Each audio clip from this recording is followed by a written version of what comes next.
Halo teman-teman semuanya, salam sejahtera untuk kita semuanya dan selamat datang di channel Guru Eka.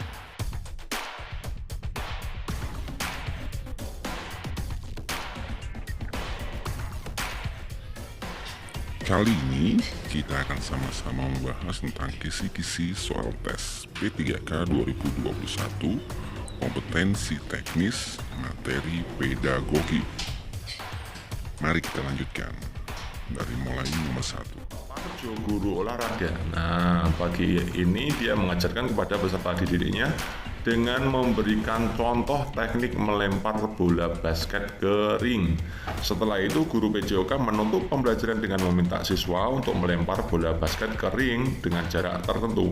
Hal tersebut merupakan bentuk kegiatan pembelajaran yang mengukur apakah A. Presisi, B. Naturalisasi, apakah C. Imitasi, apakah D. Artikulasi, apakah E. Manipulasi. Nah, presisi, naturalisasi, imitasi, artikulasi, dan manipulasi ini adalah proses psikomotor atau proses penilaian untuk keterampilan ya teman-teman. Kita akan bahas satu persatu dulu sebelum menjawab soal ini. Nah, untuk proses psikomotor atau keterampilan ya, itu level-levelnya dimulai dari imitasi atau P1, ini level terendah, yaitu meniru tindakan seseorang. Untuk yang manipulasi itu kategorinya adalah melakukan keterampilan menghasilkan produk dengan cara mengikuti petunjuk umum, baik itu guru maupun petunjuk buku ya, bukan berdasarkan observasi. Nah, pada kategori ini siswa dipandu melalui instruksi untuk melakukan keterampilan tertentu. Apakah itu presisi? Pada kategori presisi ini siswa atau peserta didik itu independence atau melakukan keterampilan dan menghasilkan produk dengan akurasi, proporsi, dan ketepatan. Dalam bahasa sehari-hari kategori ini dinyatakan dengan tingkat mahir atau sudah mahir gitu ya. Kemudian untuk artikulasi itu artinya melakukan modifikasi keterampilan atau produk agar sesuai dengan situasi baru atau menggabungkan lebih dari satu keterampilan dalam urutan harmonis dan konsisten. Untuk yang paling tinggi levelnya yaitu naturalisasi, ini adalah menyelesaikan satu atau lebih keterampilan dengan mudah, membuat keterampilan otomatis dengan tenaga fisik mental yang ada. Pada kategori ini sifat aktivitas telah otomatis sadar penguasaan aktivitas dan penguasaan keterampilan terkait sudah pada tingkat strategis atau misalkan dapat menentukan langkah-langkah yang lebih efisien. Oke, itu pengertiannya. Coba kita sekarang masuk ke kata kerja operasionalnya untuk proses psikomotorik itu. Untuk imitasi atau meniru itu biasanya menggunakan istilah-istilah menyalin, mengikuti, mereplikasi, mengulangi ya. Kemudian untuk manipulasi itu artinya mengikuti prosedur, yaitu melakukan, melaksanakan, menerapkan, mendemonstrasikan. Untuk presisi menunjukkan, menyempurnakan, menggantikan, mengemas, menyajikan. Kalau artikulasi atau melakukan modifikasi keterampilan artinya menggabungkan, mengintegrasikan, beradaptasi, mengembangkan, memodifikasi, master, mengsketsa. Kemudian untuk naturalisasi atau melakukan dengan mudah dalam menyelesaikan masalah itu mendesain, menentukan, mengelola, dan menciptakan. Nah, kita baru bisa jawab teman-teman ya, kira-kira presisi tadi apa? Mahir dalam melakukan kegiatan. Kalau naturalisasi menyelesaikan satu atau lebih keterampilan dengan mudah, membuat keterampilan otomatis ya. Kalau imitasi meniru guru, kalau artikulasi modifikasi keterampilan pada situasi baru, kalau manipulasi melakukan sesuatu tapi masih dipandu guru. Coba perhatikan teman-teman, pada soal ini menggambarkan bahwa guru itu memberikan contoh, dan siswa itu meniru contoh. Tahap meniru contoh ini masuknya dalam tahap meniru atau melakukan imitasi ya. Jadi jawaban yang paling tepat adalah imitasi. Kalau ada guru memberikan contoh dan siswa menirukan contoh yang diberikan oleh guru, maka itu namanya adalah imitasi. Oke, nomor 2 kita masih membahas tentang proses psikomotor. Budinya adalah guru prakarya. Hari ini dia mengajar bagaimana cara menjahit saku baju agar pekerjaannya rapi. Dia menjelaskan di papan tulis teknik pemotongan kain sesuai dengan pola sampai prosedur penjahitan saku. Jadi posisinya Budina itu hanya menjelaskan di papan tulis ya teman-teman. Hal tersebut merupakan bentuk kegiatan pembelajaran yang mengukur titik-titik, apakah A presisi, apakah B naturalisasi, apakah C imitasi, apakah D artikulasi, apakah E manipulasi. Nah, coba kita lihat tadi, kita ulang lagi. Untuk presisi itu mahir, kemudian naturalisasi itu keterampilan otomatis, kalau imitasi meniru guru, kalau artikulasi melakukan modifikasi pada situasi baru, kalau manipulasi melakukan sesuatu tapi masih dipandu guru. Nah, pada kasus di atas itu guru menjelaskan prosedur, kemudian siswanya melakukan prosedur, ya. Guru menjelaskan tapi tidak berupa contoh keterampilan, berupa menjelaskan di papan tulis, bentuknya prosedur, sementara siswa itu melakukan prosedur sesuai dengan penjelasan dari guru, gitu ya. Itu maka masuknya di tahap manipulasi, yaitu melakukan sesuatu sesuai dengan prosedur atau masih dipandu guru. Oke, gitu ya. Oke, kita masuk nomor 3 teman-teman. Berikut ini yang termasuk dari prota. Yang termasuk komponen dari prota adalah titik-titik. Apakah A nama lembaga, muatan pelajaran, kelas, tahun pelajaran? Apakah B muatan pelajaran, nama kepala sekolah, nama guru? Apakah C nama lembaga, muatan mata pelajaran, kelas, semester? Apakah D muatan mata pelajaran, kelas, semester atau tahun? Apakah E nama lembaga, muatan pelajaran, kelas, semester, apa tema? Ya, ini teman-teman, untuk komponen prota itu kalian juga harus menguasai. Meskipun kalian misalkan mengajar di SMP, maka kalian juga harus tahu untuk komponen prota. Untuk tingkat SD, TK juga tahu, TK demikian juga, untuk SD juga demikian. Pada soal nomor 3 ini hubungannya dengan SD ya, karena ada temanya. Nah, kira-kira komponen dari prota itu apa saja? Yuk kita bahas satu persatu teman-teman. Jadi penting bagi kalian untuk menguasai komponen prota, promes, silabus, nanti akan banyak ditanyakan, termasuk isi-isi di dalamnya. Contoh untuk kisi-kisi yang kemarin yang sudah kita keluarkan di video-video sebelumnya, itu ada masalah diksi dari KD juga ternyata keluar. Jadi kalian harus bisa membedakan antara KD, KI, indikator itu diksinya seperti apa, tujuan pembelajaran itu seperti apa. Oke, kita bahas untuk kali ini program tahunan. Program tahunan itu sebenarnya isinya apa saja sih? Isinya sebenarnya ada 2 teman-teman. 2 ya. Yang kedua ini kita bagi menjadi 5. Nah, yang pertama, bagian pertama itu terdiri dari identitas. Nah, pada identitas ini ada satuan pendidikan, ada kelas, mata pelajaran, tahun pelajaran ya. Itu pada guru SD, maka pakainya juga ada tema dimasukkan di situ. Kemudian untuk kompetensi inti, kompetensi dasar, alokasi waktu, dan keterampilan ini bagian isi atau bagian matriksnya. Untuk identitas itu bagian di luar, yang komponen kedua, ketiga, keempat, kelima itu bagian isi atau matriksnya. Nah, yuk kita jawab sekarang.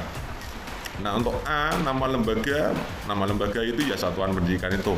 Muatan pelajaran ada, muatan pelajaran itu, mata pelajaran itu sama ya. Kelas, tahun pelajaran ya, anak A masuk semua. Yang B, muatan pelajaran ada, nama kepala sekolah ini tidak ada. Ini yang E sekarang. Yang E dulu ya, semester itu jelas tidak ada. Ini semester juga tidak ada. Ini tidak ada.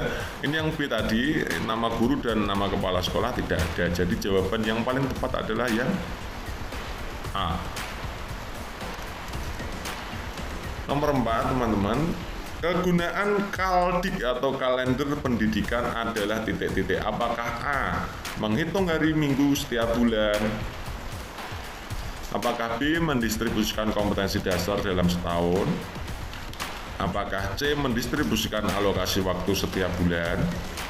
Apakah D, menentukan hari belajar efektif? Nah, kalender pendidikan itu secara harfiah atau definisinya merupakan pengaturan waktu untuk kegiatan pembelajaran peserta didik selama 1 tahun.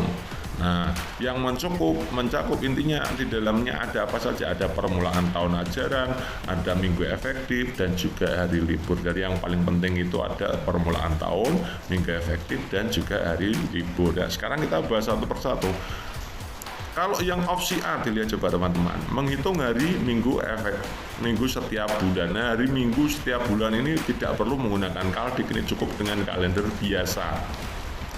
Yang B, mendistribusikan KD dalam setahun. Nah, KD dalam setahun ini tidak menggunakan kalender pendidikan, tapi program tahunan yang merupakan penjabaran setelah silabus atau sebelum silabus, setelah kaldik ini ya. Kemudian C, mendistribusikan alokasi waktu setiap bulan. Ini masuknya di promes atau program semester.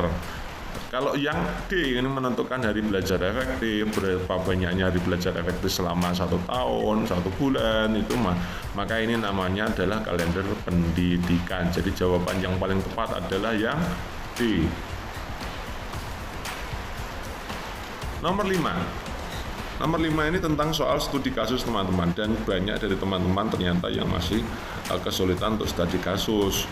Soal-soal terakhir yang kemarin saya keluarkan untuk soal studi kasus saya analisis, ternyata teman-teman itu banyak yang masih salah, perlu mengulang lagi ya. Nah, sekarang kita akan bahas lagi, perlu kita perdalam lagi. Contohnya seperti mana? Contohnya seperti ini. Di kelas 5 terdapat 28 siswa yang sedang mengikuti penilaian harian matematika. Nah, banyak soal, ada 30 nomor teman. Standar ketuntasannya atau KKM-nya 60. Berdasarkan hasil pengamatan, berdasarkan hasil pengolahan diperoleh ternyata 20 siswa itu menjawab 10 soal benar. Nah, 4 siswa menjawab 10 soal lainnya benar, kemudian 4 menjawab 10 soal salah, yang lainnya juga masih. Tindakan kamu sebagai guru untuk mengatasi hal ini adalah apakah A, melakukan pembelajaran ulang atau dengan metode dan media berbeda tentunya ya. Yang B, apakah 4 anak diremedi, apakah C, 8 anak mengikuti remedi, apakah D, 20 anak merangkum materi sebagai pengayaan. Coba kita lihat. Kita buat saja dalam bentuk matriks seperti ini. Jumlah soal sebelah kiri, kemudian banyaknya soal, BS itu benarnya, salahnya S. Kemudian keterangan itu maksudnya keterangan itu tuntas atau tidak tuntas, atau berapa persentasenya. Oke, kita lihat coba untuk kalimat pertama. 20 siswa, kita tulis dulu 20 siswa, menjawab 10 benar. Yang benar 10, berarti yang salah berapa? Soalnya kalau 30, yang salah tentunya 20, benar ya. Nah, karena yang salah 20, yang benar 10, nilainya berapa? Nah, kalau mencari nilainya itu ketemu 33 itu dari mana? Ya 10 per 30 kali 100 ya. Banyaknya soal benar dibagi banyaknya soal dikalikan 100 ya. Itu nih, kalau kita buat skalanya di situ karena KKM-nya 60, maka kita gunakan standarnya sampai 100 gitu ya. Jadi 33. Kemudian kalimat kedua, 4 siswa menjawab 10 soal benar. Jadi 10 soal benar lagi, ini salahnya berarti 20. Ya, ini berarti juga 33%. Kemudian yang ini, 4 siswa menjawab 10 soal salah. Berarti yang benar 20. Berarti ini dapat nilainya 67. Nah, dari data tabel ini diketahui bahwa yang remedi kan pasti yang ini. 20 dan 4 ini dua-duanya remedi ya. Berarti kalau kita hitung itu peserta remedinya kan 24. Berarti kita menentukan apakah remedialnya yang akan kita gunakan menggunakan kriteria yang sudah kita pelajari pada minggu-minggu yang lalu.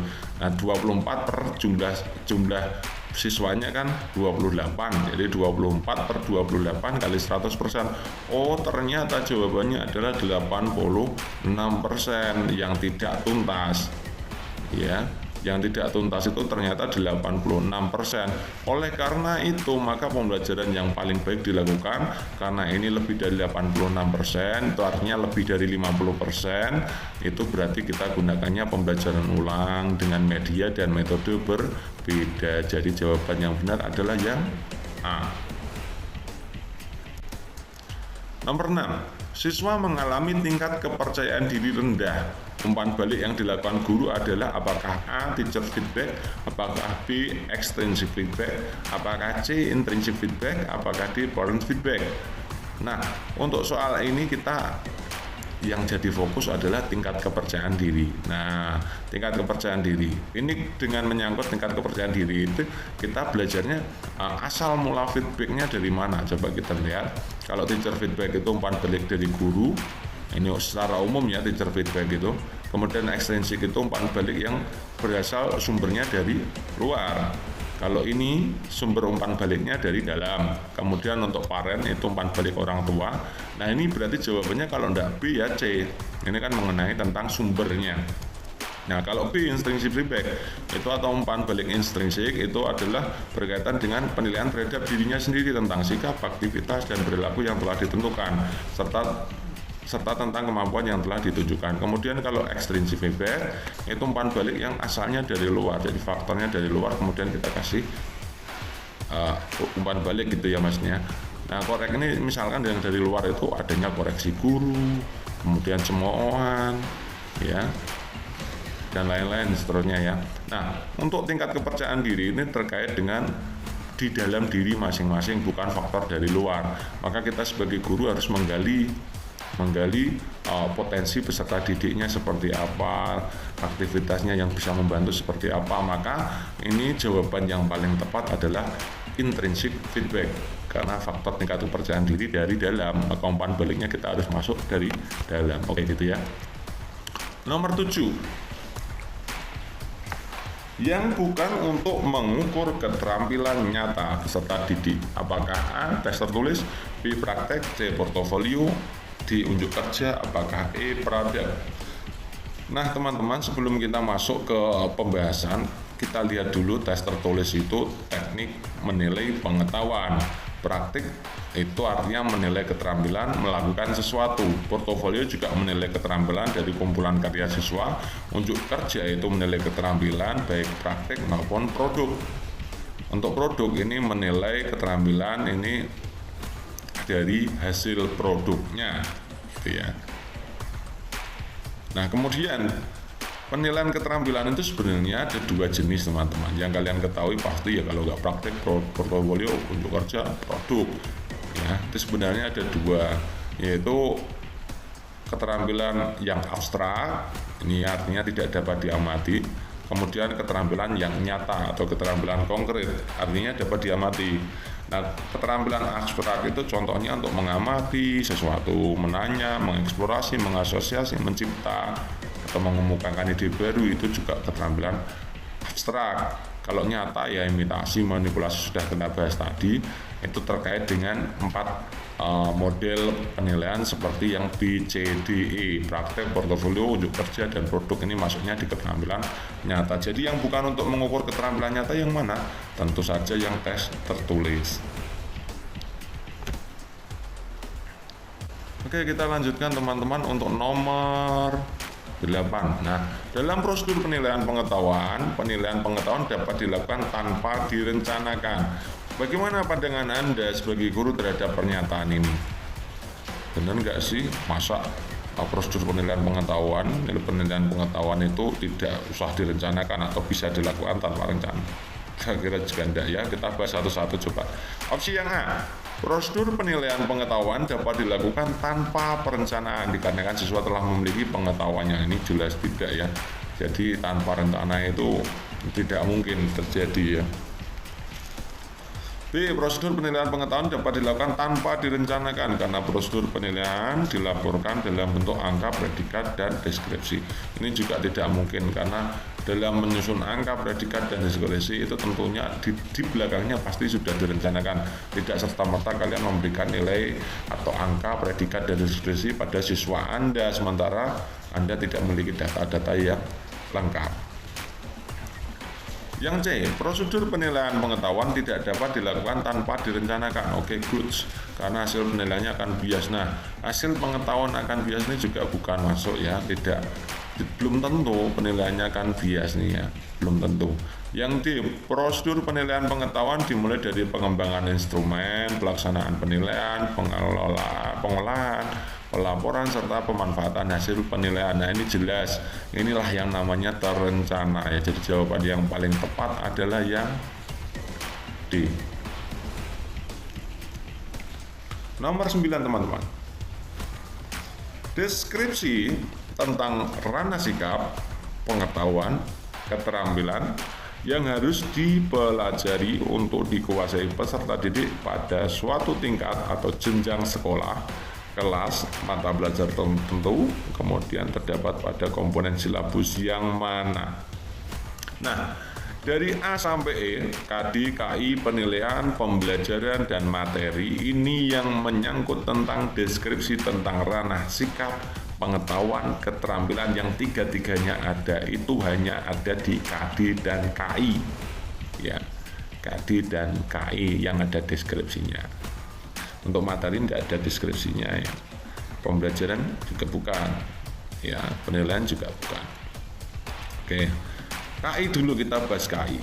KI itu deskripsi tentang kompetensi, baik itu sikap, pengetahuan, keterampilan, atau efektif kognitif psikomotorik yang harus dipelajari peserta didik pada satuan pendidikan tertentu atau jenjang pendidikan tertentu. Jadi fokusnya yang saya garis bawahi itu satuan pendidikan tertentu dan jenjang pendidikan tertentu.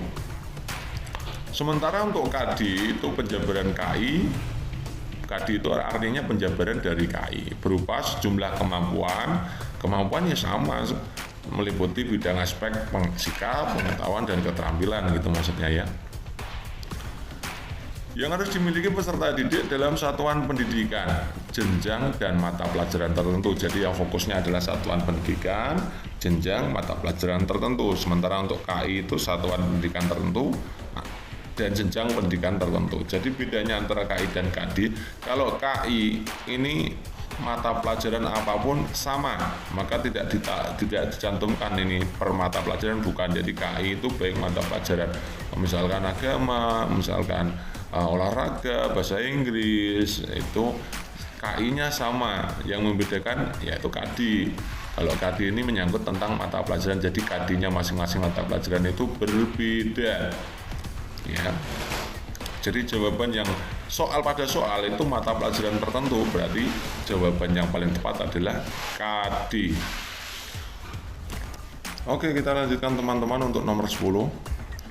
Guru mengamati kerucut Edgar Dale. Nah, menurut Anda apa yang seharusnya guru lakukan untuk memperbaiki pembelajaran setelah mengamati kerucut tersebut? Apakah A. lebih selektif memilih media pembelajaran? Apakah B. lebih selektif memilih media konkret daripada abstrak? Apakah C. lebih banyak bersifat mengingat? Apakah D. lebih menekankan aspek psikomotorik anak? Coba kita lihat teman-teman. Pada kerucut apakah E. melakukan drilling ya? Pada kerucut pengalaman nih ya, menurut kerucut Edgar Dale itu bentuknya seperti ini, bahwa untuk kemampuan kalau baca dan mendengarkan itu 10-20% saja yang bisa masuk di otak peserta didik. Kemudian kalau melihat gambar, melihat video, memanipulasi media itu 30% ditambah 30%, jadi naik lagi. Kalau kita memanfaatkan lagi, kalau terlibat dalam diskusi itu naik lagi menjadi 50%. Kemudian kalau ditambah dengan presentasi, penyajian, dan lain-lain, ini naik lagi jadi 70%. Kemudian kalau sampai ke tahap bermain peran, melakukan skenario dan lain-lain, mengerjakan hal-hal nyata, itu sampai 90%. Jadi fokusnya itu. Jadi kalau kita bagi itu verbal itu membaca dan mendengarkan itu hanya mentok di 30% masuk 10 dan 20. Kemudian kalau visual itu baik penggunaan media, video, dan teteknya yaitu yang macam-macam itu sampai ke 60%. Nah, sempurnanya kalau sampai pengajaran tahap terlibat dan berbuat. Jadi yang menekankan sampai ke tahap ini. Jadi jawaban yang paling tepat adalah yang B, lebih menekankan aspek psikomotorik anak, bermain peran, melakukan skenario, mengerjakan hal-hal yang nyata itu akan membentuk suatu pengalaman belajar yang diingat itu sampai ke 90% ya.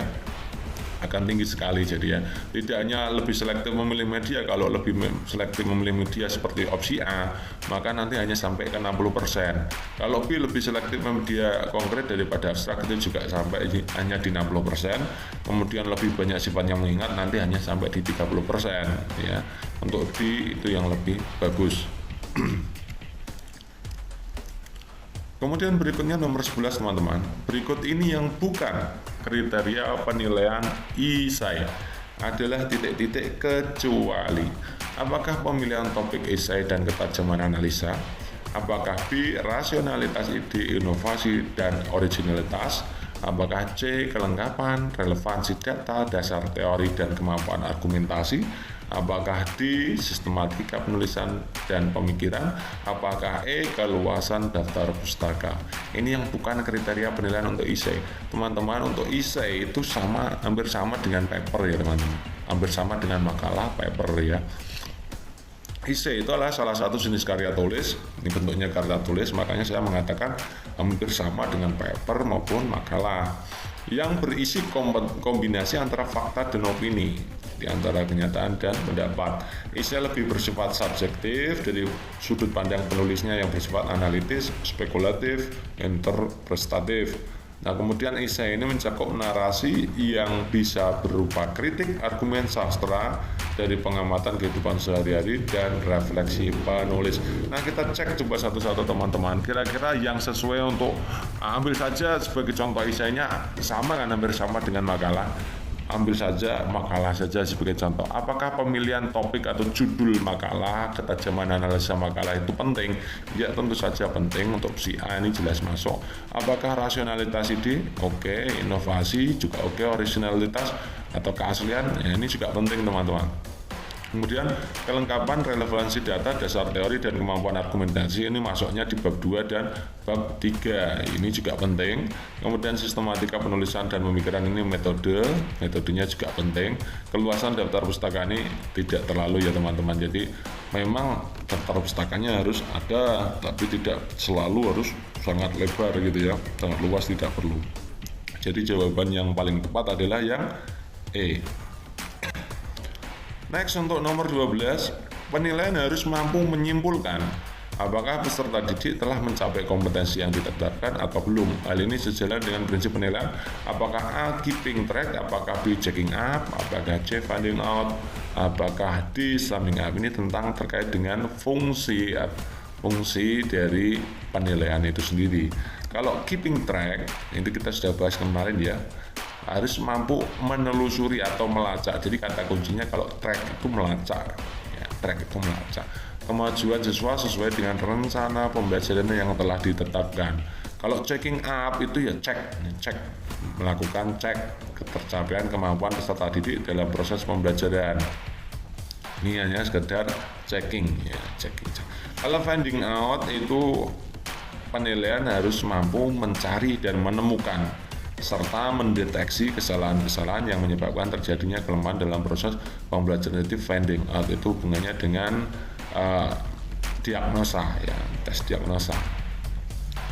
Kemudian untuk summing up itu artinya menyimpulkan. Jadi harus bisa menyimpulkan apakah peserta didik itu telah sampai pada kompetensi yang ditetapkan atau belum. Jadi jawaban yang paling tepat, penilaian harus mampu menyimpulkan apakah peserta didik telah mencapai kompetensi yang telah ditetapkan atau belum.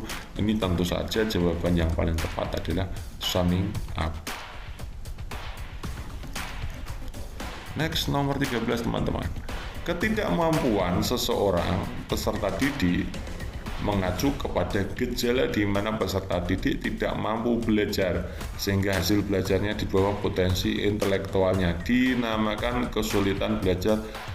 Apakah A, learning disability, apakah B, learning disorder, apakah C, underachiever, apakah D, slow learner, apakah E, learning dysfunction. Nah, dari opsi A, B, C, D, E ini adalah macam-macam dari kesulitan belajar. Untuk menjawab soal ini kita harus perlukan teorinya. Teorinya seperti ini teman-teman ya. Untuk learning disorder, ya learning disorder itu bahasa lainnya adalah ketergantungan belajar. Ini kondisi di mana proses belajar seseorang itu terganggu ya karena timbulnya respon yang bertentangan. Pada dasarnya orang yang mengalami gangguan belajar ini prestasi belajarnya tidak terganggu, akan tetapi proses belajarnya yang terganggu atau terhambat oleh adanya respon-respon yang bertentangan dengan hasil belajar yang dicapai akan rendah dari potensi yang dimilikinya gitu ya. Kemudian kalau learning disability itu ketidakmampuan belajar, artinya ketidakmampuan seorang siswa atau murid yang mengacu kepada gejala di mana murid itu tidak mampu belajar, menghindari belajar, malas gitu ya, sehingga hasil belajarnya juga di bawah potensi intelektual.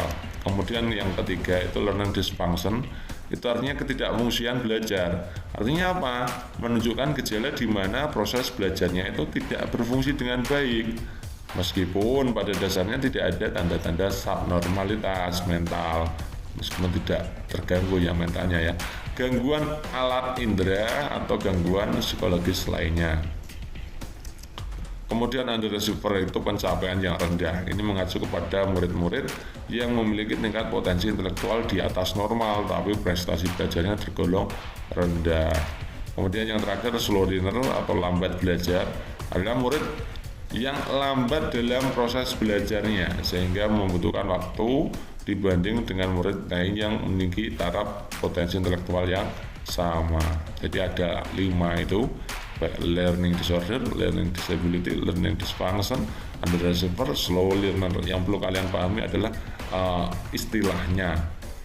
Learning disorder itu ketergantungan belajar, disability itu ketidakmampuan belajar, ketidakfungsian belajar itu learning dysfunction, kemudian pencapaian rendah itu underachiever, kemudian slow learner itu lambat belajar. Yuk kita jawab sekarang teman-teman.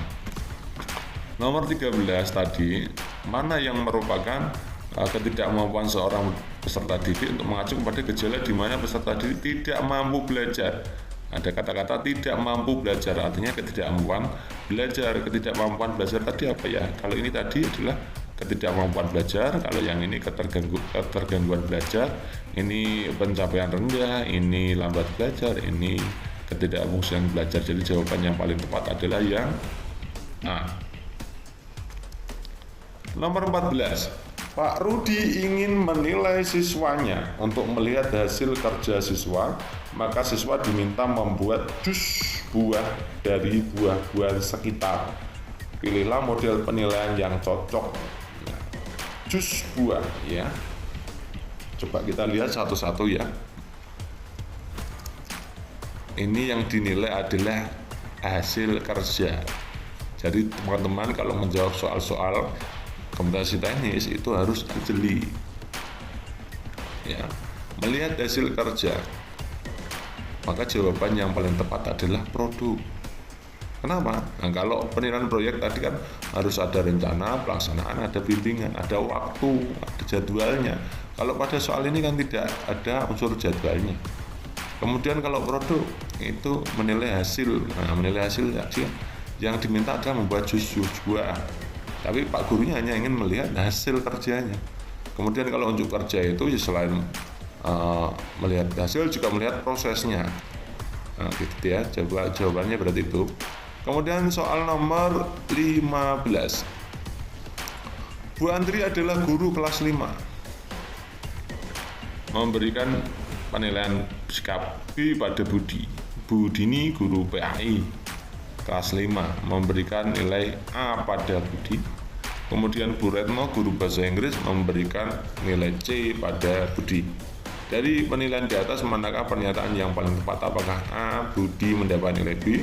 Apakah B Budi mendapat nilai A? Apakah C Budi mendapat nilai rata-rata dari guru kelas, guru agama dan guru maba? Guru bahasa Inggris. Apakah D Budi mendapat nilai C? Apakah E Budi mendapat nilai kesepakatan dari guru kelas, guru agama dan guru Inggris?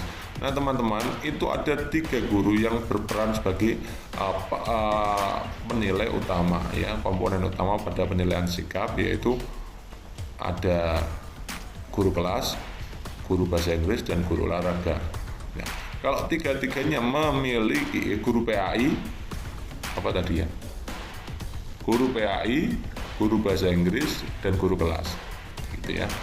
Karena 3-tiganya masuk dalam namanya komponen utama dari penilaian sikap, maka langkah yang paling tepat adalah mencari yang paling banyak atau modusnya. Ya, misalkan ada 2A, maka ya A. Itu kan ada 3. Nah, kalau pada soal itu ternyata dari 3 orangnya komponen utama itu nilainya adalah berbeda-beda. Ada yang A, ada yang B, ada yang C. Gitu ya. Maka jawaban yang paling tepat yang mana? Nah, kita harus melihatnya tadi ya.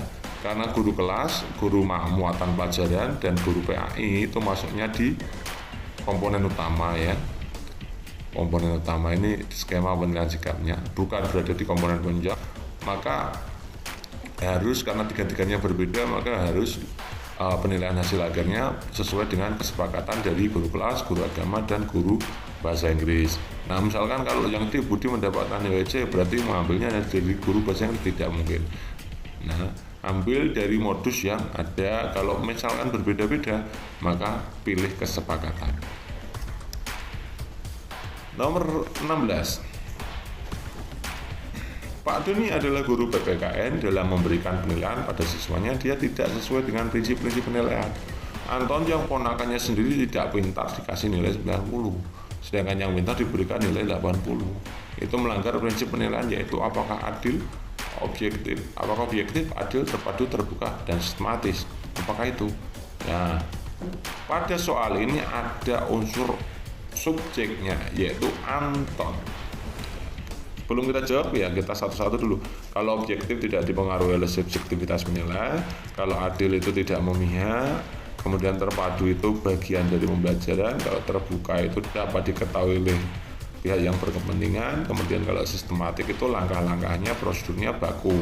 Pada soal ini hubungannya kalau tidak adil ya objektif, gitu ya. Kalau tidak objektif ya adil. Mana yang jawabannya tepat? Apakah objektif? Apa adil? Karena di situ Anton itu berperan sebagai subjek yang dinilai, maka jawaban yang paling tepat adalah yang objektif. Nomor 17. Pak Reno sedang melaksanakan proses pembelajaran di mana siswa disuruh mengolah buah-buah segar untuk dijadikan minuman. Itu model pembelajaran yang tepat adalah problem based learning. Itu artinya adalah pembelajaran berbasis masalah. Project based learning itu tugas atau bimbingan terencana, ada jadwalnya.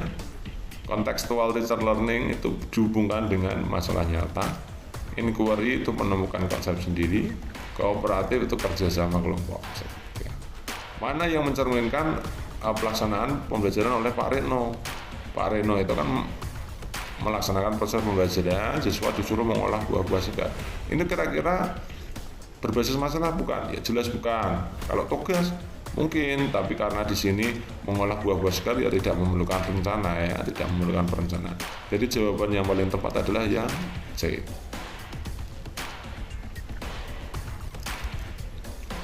Nomor 18. Dari hasil pengolahan nilai bahasa Inggris oleh Bu Ani diperoleh data 4 kompetensi dasar.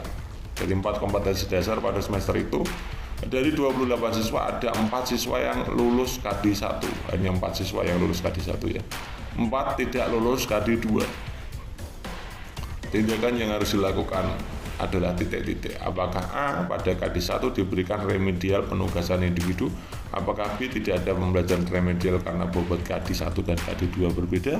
Apakah C, pada KD 1 diadakan pengayaan untuk 4 siswa? Apakah D, siswa yang tidak tuntas KD 2 diberikan remedial pembimbingan atau penugasan individu?